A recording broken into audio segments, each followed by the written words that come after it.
Assalamualaikum warahmatullahi wabarakatuh. Perkenalkan, nama saya Wali Walidai, nomor induk mahasiswa 11980302772. Di sini saya akan coba menjelaskan jawaban UTS saya. Sosiologi. Sosiologi adalah ilmu yang mempelajari kehidupan, perilaku masyarakat, dan juga fenomena sosial yang ada dalam masyarakat. Sedangkan industri adalah merupakan suatu kegiatan ekonomi yang mengolah barang mentah, bahan baku, barang setengah jadi maupun barang jadi menjadi barang atau untuk dijadikan barang yang lebih tinggi nilainya atau kegunaannya. Sedangkan sosiologi industri adalah ilmu yang mempelajari dan mengkaji hubungan antara fenomena sosial yang terjadi dalam masyarakat dengan kegiatan industri. Yang kedua adalah objek dan ruang lingkup sosiologi ini diklasifikasikan menjadi dua, yaitu internal dan juga eksternal, di mana internal ini adalah analisis tingkah laku manusia dalam hubungan kerja di perusahaan atau industri, yang meliputi hubungan kerja dalam industri, manajemen industri, organisasi industri, dan juga leadership dalam industri. Sedangkan secara eksternal adalah analisis kegiatan manusia dalam latar belakang sosial ekonomi dan juga kultural yang berbeda, yaitu yang meliputi tipologi masyarakat industri, perkembangan masyarakat industri, birokrasi, analisis dampak lingkungan, dan juga CSR, di mana CSR adalah Corporate Social Responsibility, seperti itu. Sedangkan yang ketiga adalah ciri-ciri masyarakat praindustri, di mana di situ yang pertama ada produksi secara terbatas, yang kedua ekonomi bertumbuh pada pertanian, yang ketiga ada kelas sosial kelas sosial juga berbeda, variasi kelas sosial berbeda, yang keempat ada perbedaan kerja yang terbatas, yang kelima komunikasi dalam komunitas juga terbatas, dan yang terakhir adalah pertumbuhan masyarakat ini berkembang di masyarakat perdesaan, atau masyarakat yang berkembang ini banyak di masyarakat perdesaan, seperti itulah. Ada yang selanjutnya nomor 4, ada 4 macam dampak dari industrialisasi, seperti urbanisasi, eksploitasi tenaga kerja, dan juga perubahan struktural, dan yang terakhir adalah dampak bagi lingkungan. Urbanisasi adalah perpindahan penduduk dari suatu daerah ke daerah lain, sehingga menyebabkan terpusatnya tenaga kerja pada pabrik-pabrik di suatu daerah, sehingga nanti daerah tersebut berkembang menjadi kota yang besar. Contohnya adalah daerah Karawang yang menjadikan daerah tersebut sebagai pusat industri, dan daerah tersebut akhirnya menjadi kota yang maju. Yang kedua adalah eksploitasi tenaga kerja, di mana pekerja harus meninggalkan keluarganya agar bisa bekerja di mana industri itu berada. Contohnya adalah ketika pekerja daerah ingin bekerja pada industri yang berada di daerah kota, tentunya saja dia harus meninggalkan keluarganya yang berada di daerah, seperti itu. Yang ketiga adalah perubahan struktur keluarga.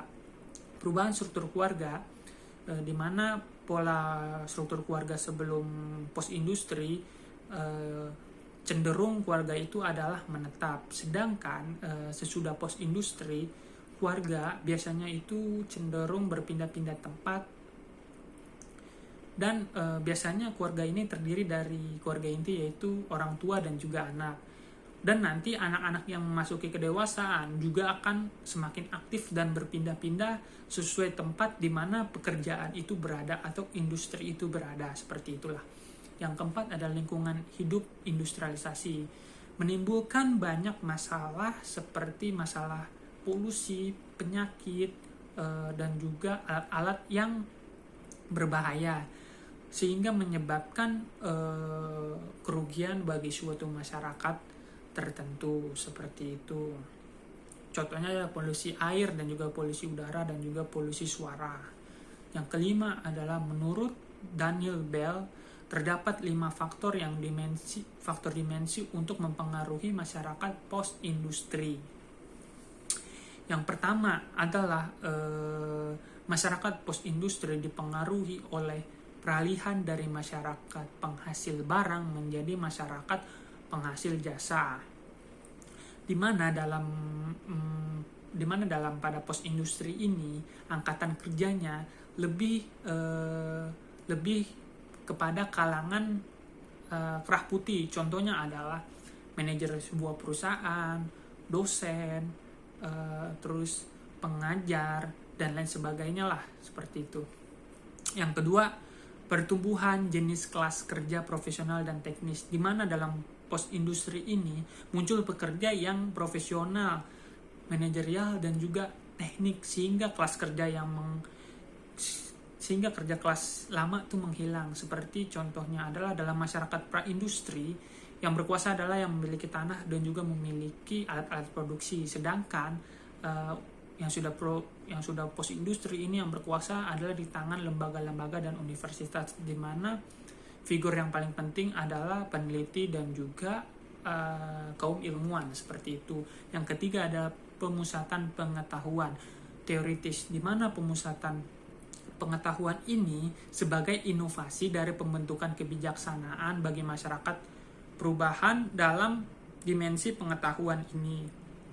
Contohnya nanti dalam pengetahuan masyarakat pada masa praindustri dan post-industri ini tentunya berbeda, karena inovasi-inovasi pengetahuan yang muncul pada post-industri ini tentunya juga berbeda dengan industri dan juga praindustri. Yang keempat ada orientasi masa depan, dan yang kelima adalah pengambilan keputusan dalam penciptaan teknologi-teknologi baru, di mana dengan kata lain masyarakat post-industri bisa berencana dan juga mengontrol pertumbuhan teknologi itu daripada hanya membiarkan segalanya itu terjadi. Dalam artian berarti masyarakat post-industri ini lebih mengontrol dibandingkan membiarkan saja teknologi itu diciptakan sehingga tidak tahu teknologi itu lebih banyak positif ataupun negatif. Yang keenam adalah mengapa persoalan buruh di Indonesia itu sering demonstrasi terhadap pemerintah dan juga perusahaan, berikan solusinya seperti itu dan jelaskan apa sebabnya. Karena perjuangan buruh di Indonesia selama ini menginginkan agar buruh memiliki kekuatan bargaining atau tawar-menawar yang sejajar dengan pengusaha dan juga pemerintah dalam melaksanakan hubungan penentuan kebijakan, terutama hal-hal yang terkait dengan kebijakan buruh itu sendiri. Hal ini dilakukan untuk melawan kebijakan-kebijakan yang dirasa memberatkan buruh itu. Sebenarnya konflik dan juga perbedaan pandangan ini adalah hal yang biasa. Oleh karena itu, solusi dari saya adalah tidak ada salahnya memberikan hak-hak untuk buruh, karena pada dasarnya mereka merupakan figur terpenting juga dalam industri, di mana dalam industri ini terdapat pertukaran sosial integratif, yaitu di mana pengusaha membutuhkan buruh dan juga buruh juga membutuhkan pengusaha.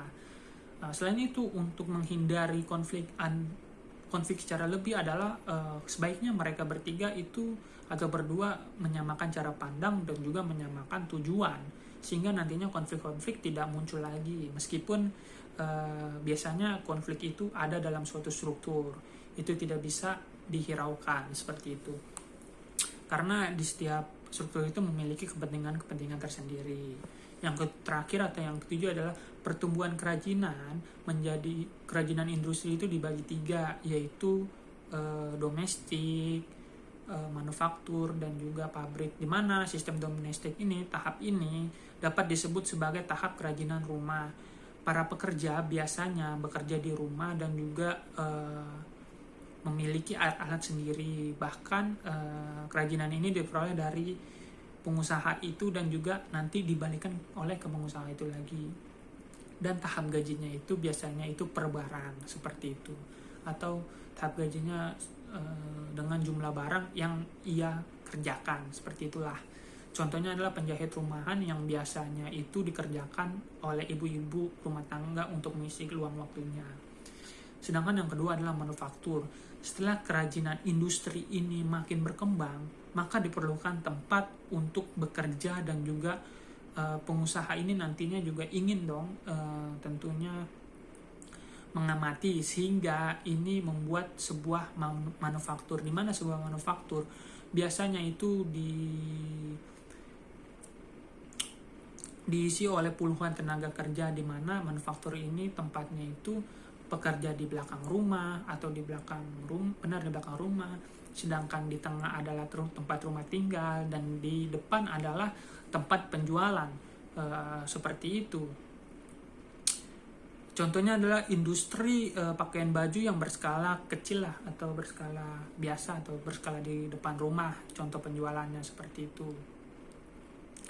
3. Sistem pabrik. Tahap sistem pabrik sebenarnya merupakan menggunakan yang mesin sudah besar, industrinya itu bisa kemana saja, ya kan. Terus biasanya puluhan atau ribuan, bahkan ratusan atau ribuan pekerja seperti itu. Bahkan pekerjanya ini atau penghasilannya ini atau produksinya ini bisa dijual di mana saja. Sekian dari saya, wabillahi taufiq wal hidayah. Wassalamualaikum warahmatullahi wabarakatuh.